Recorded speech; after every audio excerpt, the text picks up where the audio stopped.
imposed by. The basic structure doctrine talks about something different. It says we cannot limit the manner we exercise our sovereignty, our sovereign power. If we're trying to amend this constitution, and it touches on the basic structure of the constitution, then we have to go outside the constitution. In other words, that is in conflict with the self-imposed limitation that we imposed upon ourselves, saying that we can exercise our sovereign power only in accordance with this constitution. If we did not impose this limitation upon ourselves, then of course there might be some merit in that aspect of the basic structure doctrine, whereby we can go outside the constitution and amend it. We can have coup d'etats, revolutions, uprisings, or whatever. But we as a people of Kenya, we said the only manner we are going to exercise our sovereign power is in accordance with this constitution. Therefore, when the basic structure doctrine talks about the possibility of amending this constitution in a manner different to what we have laid out in this constitution of ours, for example, using the 4 sequential steps, that is not in harmony with Article 1, Clause 1. That is not only in accordance with this constitution, the self-imposed limitation we the people imposed upon ourselves. Therefore, that basic structure doctrine is in conflict with this constitution.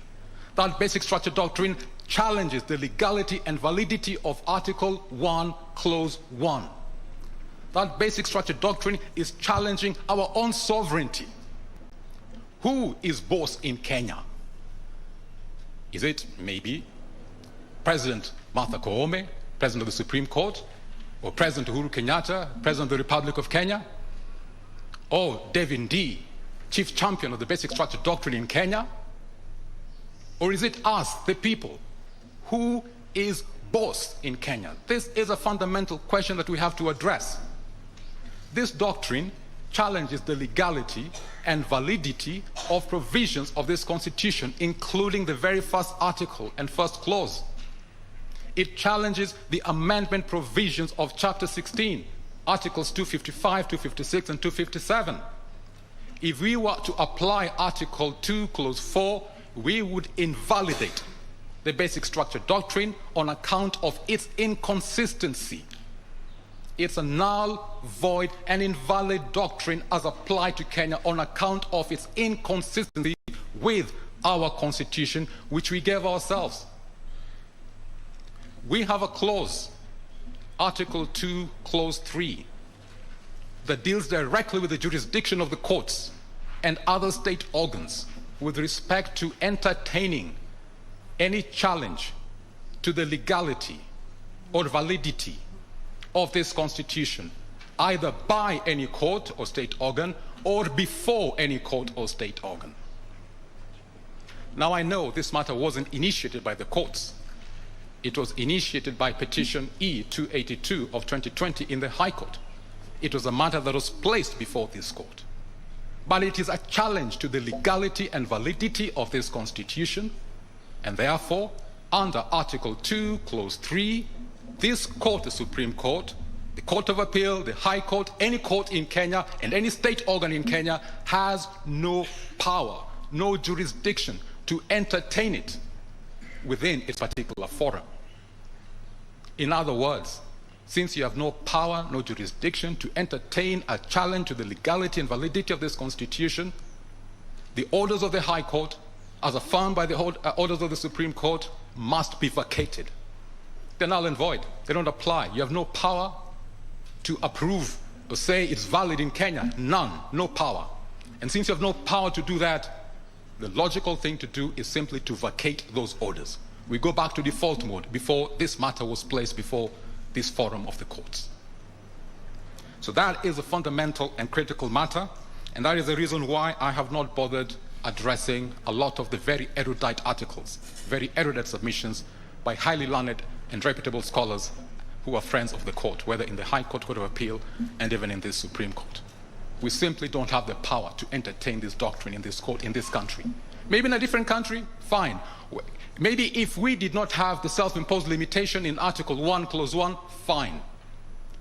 But unless and until we change Article 1, Clause 1, whereby we permit ourselves to exercise our sovereignty in a manner not in accordance with this Constitution, until that day, we cannot entertain this doctrine in Kenya.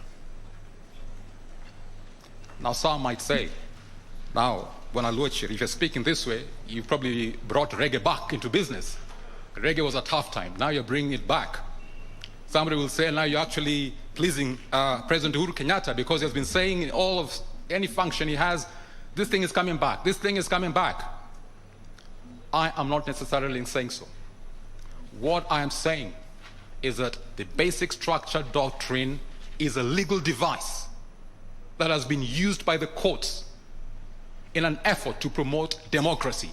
That is a paraphrase from the submissions of my learned friend, President Nelson Harvey, on behalf of Devin D and his team.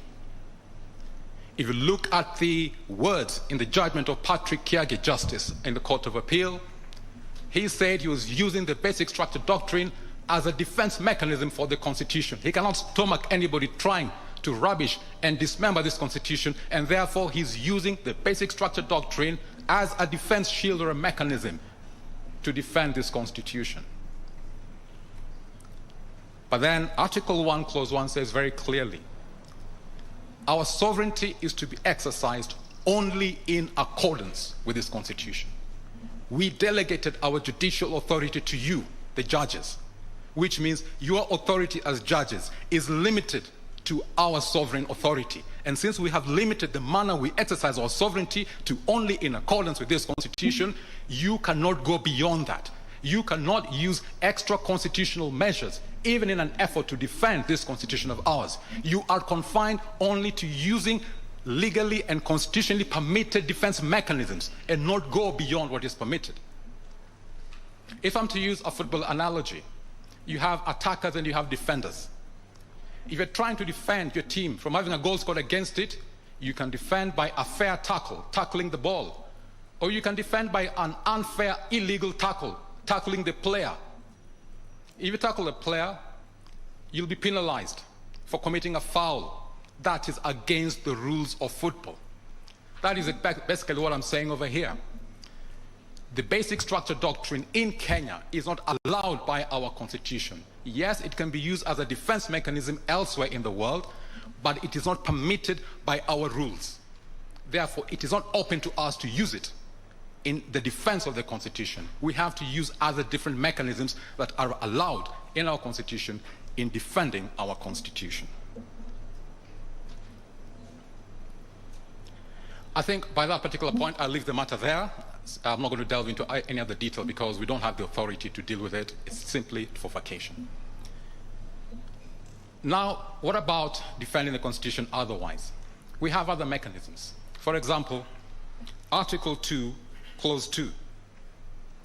This article states basically that no person may claim or exercise state authority except as authorized under the Constitution. You have a lot of arguments being submitted by here. The president has authority to initiate the constitutional change process and all that. As an individual, no problem.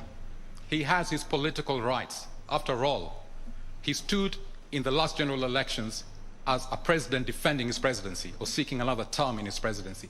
He was exercising his political rights. He is not denied his political rights simply because he's president of the Republic of Kenya. And therefore, I will not attempt to deny him his political rights in other spheres outside elections. Since it is open to any citizen to initiate, as a citizen, a proposal by way of a popular initiative to amend the Constitution, he can, as a citizen. What Article 2, Clause 2 prohibits is any person exercising state authority except as authorized under the Constitution. The Constitution has nowhere authorized a president to initiate and use state authority in initiating a constitutional change process. We had the BBI. We've just been referred to Kenya Gazette notices signed by the President of the Republic of Kenya and Chief of the Kenya Defense Forces. He was exercising state authority, doing what the functions of his office does not permit him to do. He was violating Article 2, Clause 2. This is the one article the AG and others of the similar persuasion have shied away from. They should quote Article 2, Clause 2. Any public servant, any state officer, as an individual, can initiate any amendment to the Constitution, no problem. But just don't exercise state authority in the process of so doing.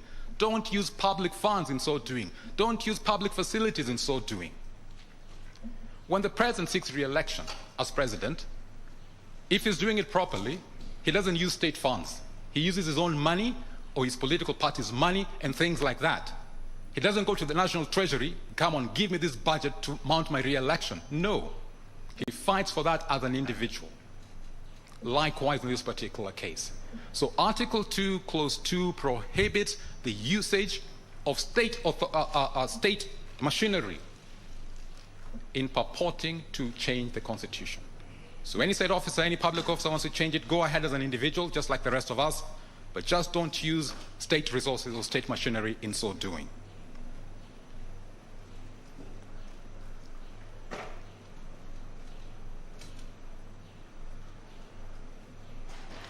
I'll now turn to the issue which is generating a bit of some controversy here, presidential immunity.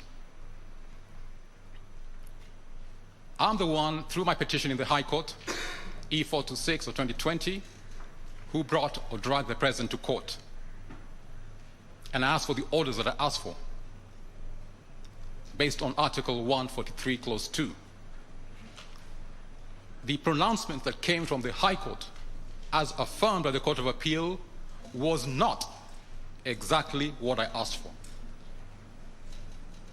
I simply said that you can institute civil proceedings against the president for actions that he undertakes or omissions outside his functions of office. In other words, Article 143, Clause 2 protects him, gives him immunity when he's performing the functions of office as president.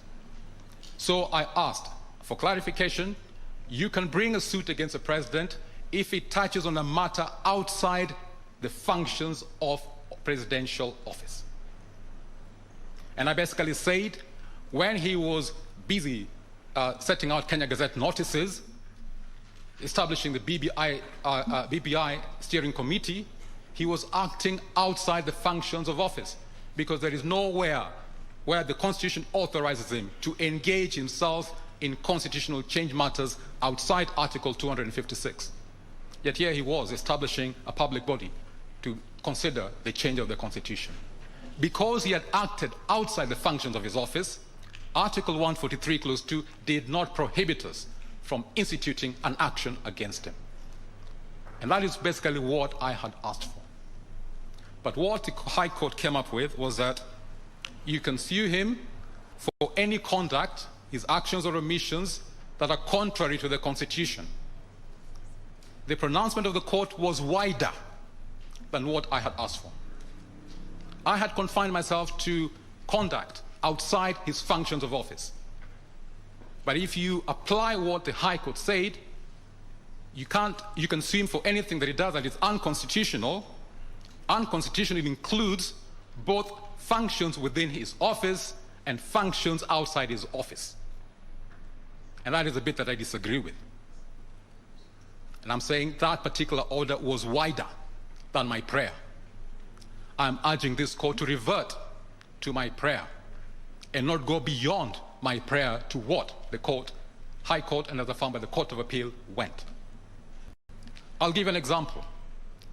If I use the pronouncement of the High Court and the Court of Appeal as law, and if I am Justice Joel Ngugi or Justice George Odunga, who are involved in this matter at the High Court, because they ruled in the manner that they did, and the president doesn't like them because they scuppered reggae or they messed up BBI, his pet project,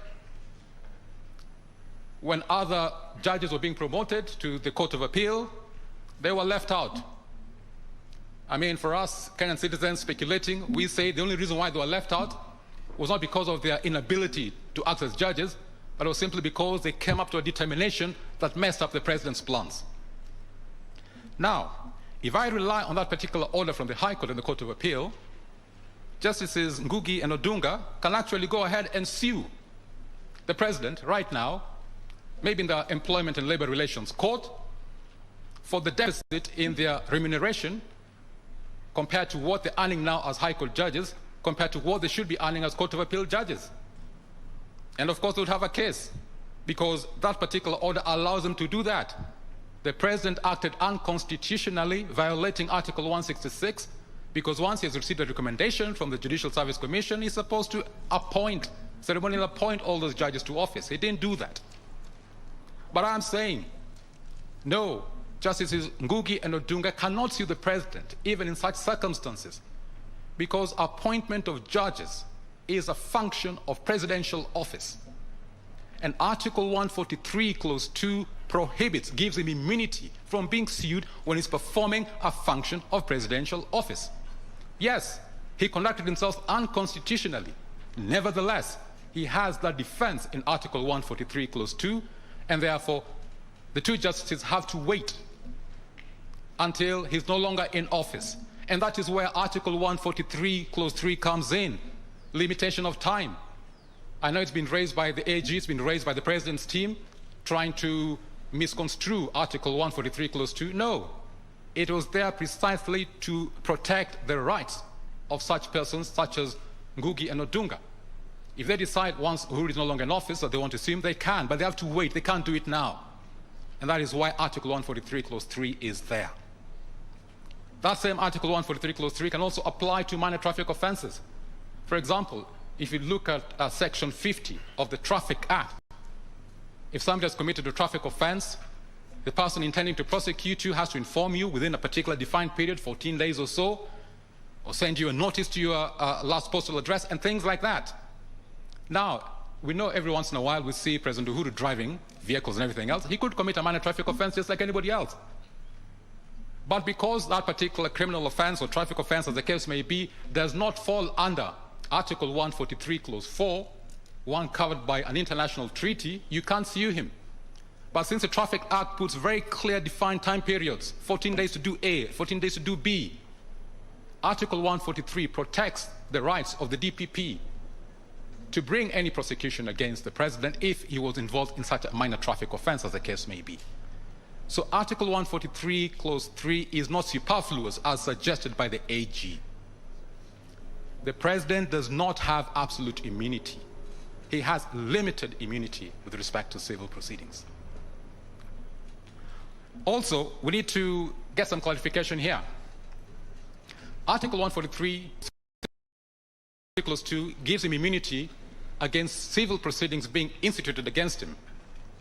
It doesn't talk about immunity against constitutional proceedings. It doesn't talk about immunity against electoral proceedings. After all, we have presidential election petitions. The president is sued. He was sued by Raila Odinga in the last presidential election petition. And that was valid and it was admitted before the court and the matter was dealt with. In other words, we are only talking about civil matters. Constitutional matters can be brought against the president. Electoral matters can be brought against the president in his own name. So when we hear the president's team trying to argue for blanket, absolute immunity on grounds outside the Constitution, you must not allow yourself to be misled on that particular path they're trying to lead us. In fact, they're calling upon the case, the Bellevue development case. It was decided, well, at least the lead judgment in the Court of Appeal was by Patrick Kiage. I've read through the case, and I believe that was a simple case of judicial overreach.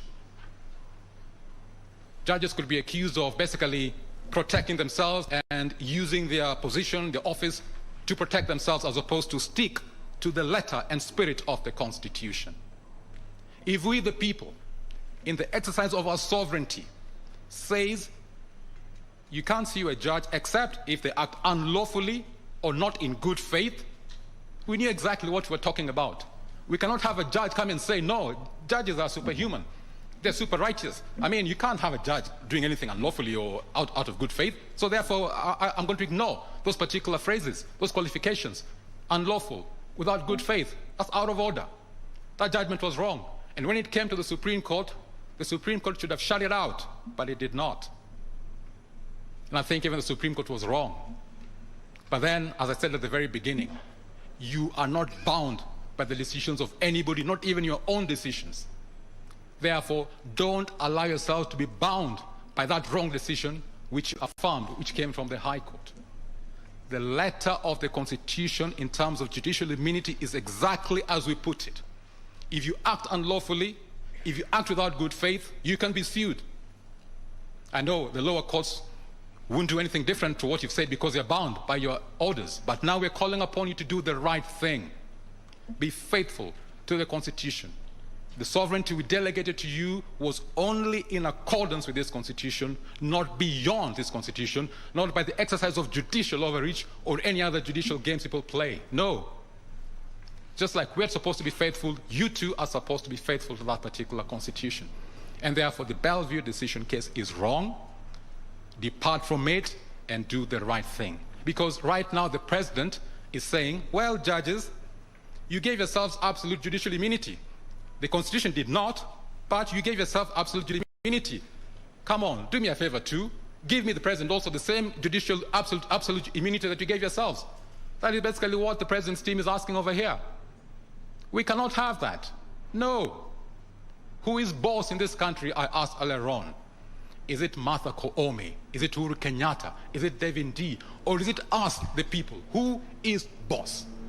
If we, the people, are boss, then our word should rule and prevail. And if we put qualifiers in judicial immunity, like unlawful, not in good faith, we mean exactly what we say when you put those particular phrases in the Constitution. They're not to be ignored by judges. You're supposed to act faithfully in upholding that Constitution. That is the delegated authority we gave you, not to act beyond the authority we gave you. So Bellevue decision is wrong. Uhuru Kenyatta as president cannot rely on that in an effort to get himself absolute immunity. He does not have absolute immunity. Section 3 of the Supreme Court Act talks about this court using history in an effort to get to the text and context of matters and all that. Section 14 of the retired Constitution was dealing with presidential immunity. You can compare that with Article 143 of the current Constitution, and you'll find that on the criminal side, we reduced the immunity of the president because we inserted Article 143, Clause 4, whereby we allowed him to be sued in criminal matters if the matter touches on an international treaty which allows him to be proceeded against. So we reduced his immunity. Very consciously we did that. When it comes to Article 143, Clause 2, dealing with civil proceedings, in the retired Constitution, you could not institute or continue any civil proceedings against the president. Then he had absolute immunity against civil proceedings. But under the current Constitution, you're only prohibited from instituting, which means if he had a pre-existing civil matter before he became president, that continues, which means, again, we reduced his immunity in the current Constitution. So we, the people, reduced his immunity. The president's team is asking us, asking you as a court, basically to enhance it and give him absolute immunity. We cannot have immunity for impunity. No. We want a president who lawfully abides by this Katiba of ours, lawfully abides by our national legislation. We cannot have him doing anything he feels like president, as asked by the second prayer of the president's team. The first prayer is faithful to Article 143, Clause 2. But the second prayer says he wants immunity for anything he does as president. If you grant him immunity for anything he does as president, then he'll be immune from any action such as what he did in this BBI case. He exercised state authority in pushing the BBI case, yet he had no authority under the Constitution to appoint the BBI steering committee, to engage himself in constitutional change conduct. That is not allowable. He wants to be given more than we, the people, gave him. And you, as the Supreme Court, in being faithful to only in accordance with this Constitution, cannot.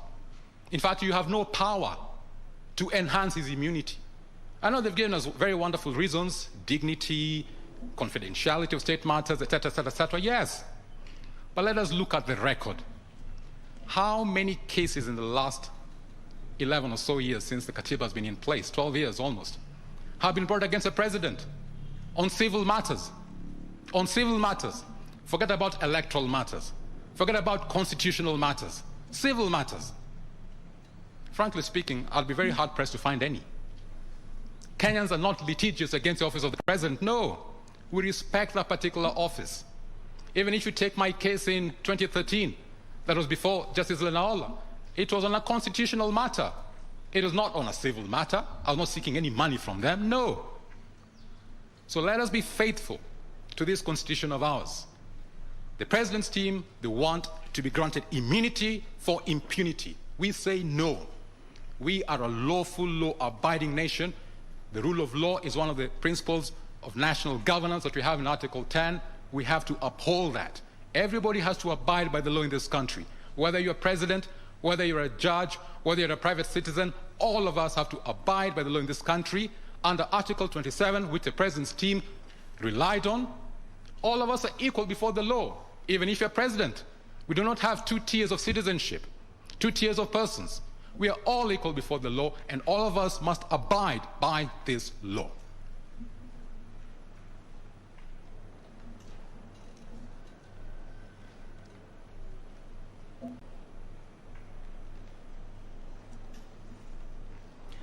I will now touch on very briefly on the IEBC petition of appeal, essentially on the issue of the lower courts relying on a repealed law to come up with a determination that it didn't have quorum.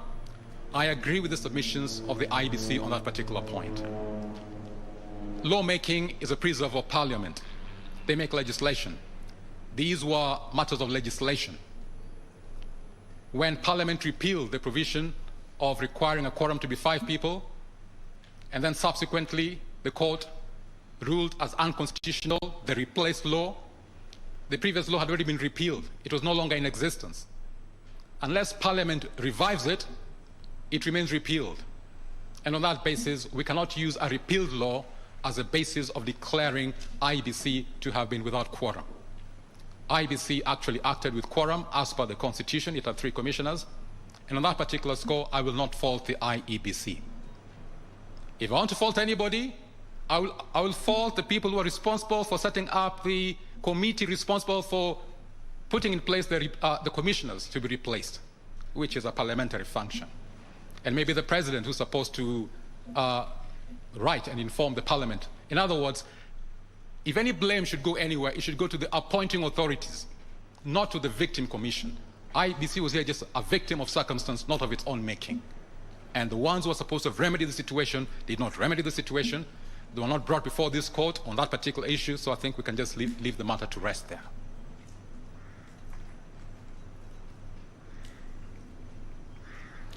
I will touch on briefly to the other petition of appeal, Morara Omoke's one. I know there's been almost like a chorus saying that he's been asking the wrong question, whether we should be having multiple questions or singular questions in a referendum, whether he jumped the gun, he should have waited until we got to the stage of Article 257, Clause 10 and all that. But I think we need to reset something which was even mentioned by the AG's team and others who spoke in that particular regard, which is, in a referendum, we are voting on a bill. It is a bill that goes to Parliament. The parliamentarians vote on a bill. They don't vote on multiple questions, they vote on a bill. In a referendum, it is a bill that is put before the people, and they basically say yes or no to the bill. What was not said before this court was, what are the contents of this bill? That was a bit that was not mentioned by the AG, the President's team, the IEBC, and others who supported them like the Parliament. If you look at Article 255, 256, and 257, it is extremely clear, and it is very consistent. In fact, there is no evidence of even a single inconsistency. A bill can only deal with a single subject matter, a single amendment. Therefore, yes, we vote on a bill, but that bill can only contain one subject matter. So let's say, for example, it was a bill touching on Article 255, Clause 1, Sub-Articles A to J. You cannot have a bill with all those 10 subject matters mentioned there. That is not in harmony with Chapter 16. You can only have one bill with one subject matter. If you want to address all those 10 subject matters, then you have to give the people 10 different bills and have 10 different bills circulating all over the country, each particular bill meeting the threshold of at least 1 million registered voters supporting it. That is what they should have mentioned. And if that is the case, which I believe is the case, then the issue raised by Morara Omoke's petition of appeal is actually addressed. We'll only be having one question in one bill in a particular referendum. Even if we had 10 issues come at once, we can have 10 different ballots, one ballot for each bill, just like we have 6 different elections in a general election. A voter is given 6 different ballot papers, and you vote for each different position. So in this particular case, we should be given 10 different ballot papers, a ballot paper for each bill, and we vote individually for each bill. That is basically the position in Articles 255, 256, and 257. And that is basically what this court should clarify.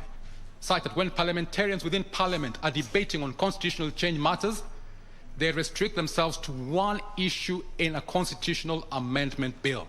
And the same applies to anybody pursuing the popular initiative route. One issue for each constitutional amendment bill.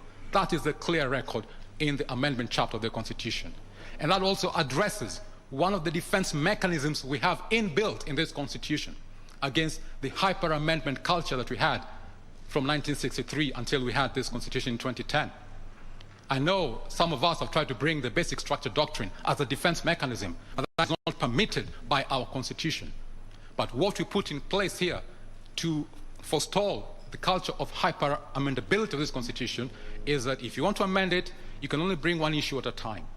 And therefore, it will take a pretty long time. Knowing how long it takes to collect 1 million signatures, how long it takes to do all these things, it might take maybe 74 years. If these people who are promoting the BBI bill wanted to have all the different issues in the BBI to be passed by this particular country. So it is an inbuilt defense mechanism we have in our Constitution for its defense.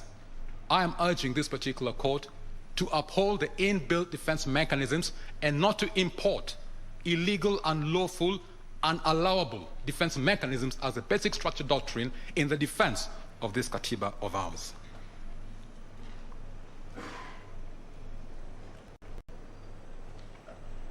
So basically, I'm going to wrap up, and whatever time that I don't use, I am going to very willingly and gladly donate all of that time to Morara Omoke, because other parties have donated the time to the AG and the IBC. I think let's give the other petition of appeal also some fair time. So any time that I don't use, I'm going to donate that to Morara Omoke and his team. But essentially, I began by asking the question, who is boss in Kenya? Is it Martha Koome, the President of the Supreme Court of Kenya? Is it Uhuru Kenyatta, the President of the Republic of Kenya? Is it David Ndii, the champion of the basic structure doctrine, as represented by President Nelson Harvey? Or is it us, the people? In this Constitution of ours, we, the people, are the sovereigns. We are boss. We have limited the exercise of our sovereignty to only in accordance with this Constitution, and so we must be faithful to this Constitution. Any constituted power, be it the executive, legislature, judiciary, independent commissions, must conduct their affairs to only in accordance with this Constitution, because that is the sovereign power that we've delegated to them. We have reserved to ourselves exercising our sovereign power in a manner different to this Constitution, but only when we change Article 1, Clause 1. For now, while Article 1, Clause 1 remains in our laws, we have not allowed ourselves and anybody we have delegated our sovereign power to do anything different from only in accordance with this Constitution. I think with those particular remarks, I rest my case, and I hope when you retire to your judgment, you do the right thing. Thank you. Thank you for ending on the happy note that Martha Koome is not the boss. We the people, the sovereign people are the boss.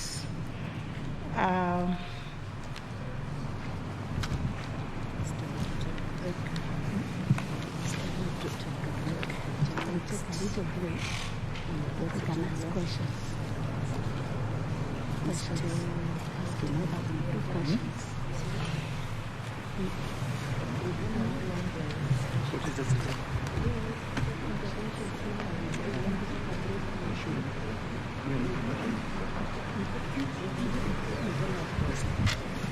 Interventions.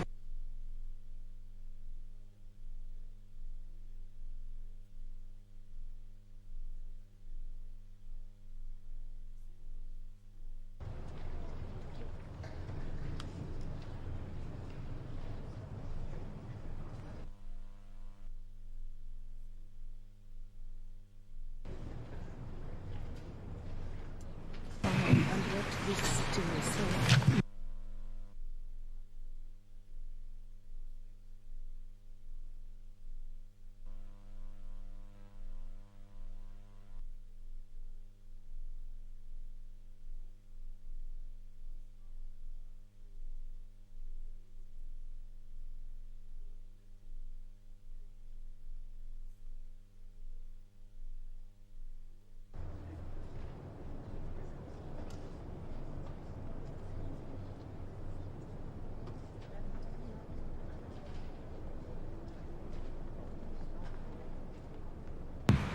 Okay.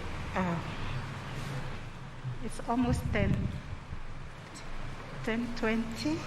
We had intended to break at 10:30, but we still think we can take a health break now. And just to indicate that for those who have submitted, the court will make some interventions and seek some clarification or questions when we resume before we go to the next round of submissions. So we'll rise and convene at 11.